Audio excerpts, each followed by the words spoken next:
बिस्मिल्लाहिर्रहमानिर्रहीम। अस्सलाम वालेकुम दोस्तों, आज की वीडियो एक बहुत ही अहम और हसास मौजू पर है। दुनिया भर में जहाँ जिस मुल्क में भी मुसलमान मौजूद हैं वहाँ दो फ़िरके बहुत अहम हैं, कोई भी मुल्क हो, सुन्नी और शिया। मगर मेरा आज का मौजू सुन्नी शिया फसादात पर नहीं है। एक बहुत ही ऐसे टॉपिक पर आज की वीडियो बनाने जा रही हूँ जो ये इशू बहुत बढ़ता जा रहा है। क्या मुसलमानों का कुरान एक नहीं? क्या मुसलमान सुन्नी और शिया का कुरान अलहदा अलहदा है? अल्लाह ताला कुरान मजीद में फरमाते हैं, हमने इस कुरान को नाज़िल किया और हम ही इसकी हिफाजत का ज़िम्मा लेते हैं। कुरान पाक में ये अक्सर मकामात पर आया है और कुरान पाक एक बुलंद मरतबा किताब है।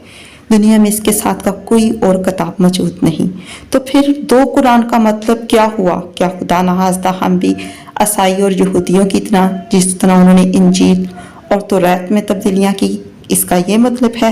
हरगिज़ नहीं दोस्तों। हुआ कुछ यूँ, जो असल टॉपिक है उसकी तरफ आते हैं। रसूल पाक सल्लल्लाहु अलैहि वसल्लम की वफ़ात के बाद जहाँ बहुत से फितने खड़े हो गए थे तो सहाबा को ये फ़िक्र लाहक हुई कुरान पाक की तरतीब को एक किताबी शक्ल में लाया जाए और मुसलमान किसी और बड़े फितने से बच जाएंगे। तो हज़रत अबू बकर सदीक ने कुछ सहाबा के साथ जो कि हाफ़िज़ कुरान थे उन्हें जमा किया और कुरान पाक को की आयात को मरतब करना शुरू किया, यानी उन्हें किताबी शक्ल में लाने का हुक्म दे दिया।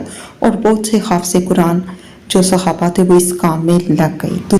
दूसरी तरफ मौला अली ने भी कुरान पाक की तरतीब का काम शुरू किया। उन्होंने इस तरतीब से कुरान पाक को लिखना शुरू किया जैसे कुरान पाक की आयत नाजिल हुई थी।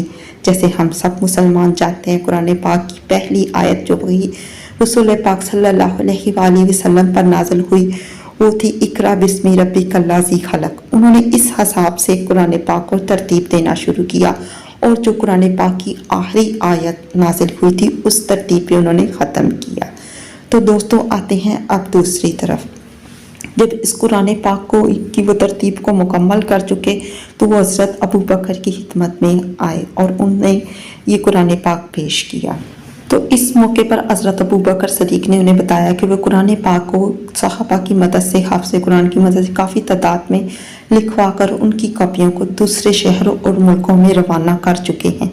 अगर अब इस हालात में इस कुरान पाक को भी सामने लाए तो एक और फितना खड़ा हो जाएगा। तो आप इस तरतीब के लिहाज से अब रहने दें।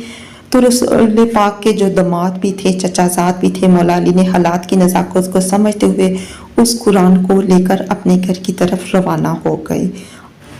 दोस्तों, शियान अली इस किताब को जो हज़रत अली ने कुरान पाक को आयात के लिहाज से, नज़ूल आयात के लिहाज से मरतब किया, इसे मुसहफ़ फ़ातिमा कहते हैं। और उनका ये दावा है, यानी शियान अली का ये दावा है कि जब क़यामत के नज़दीक इमाम मेहदी का ज़ुहूर होगा, वो तशरीफ़ लाएंगे तो वो उनके हाथ में यही कुरान होगा, यानी मुसहफ़ फ़ातिमा।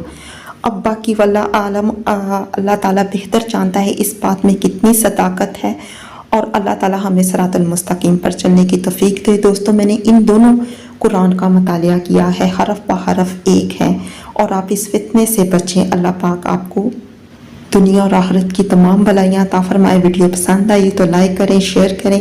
अगर चैनल को अभी तक सब्सक्राइब नहीं किया तो बहुत सी इस्लामी वीडियो के लिए इस चैनल को सब्सक्राइब करें।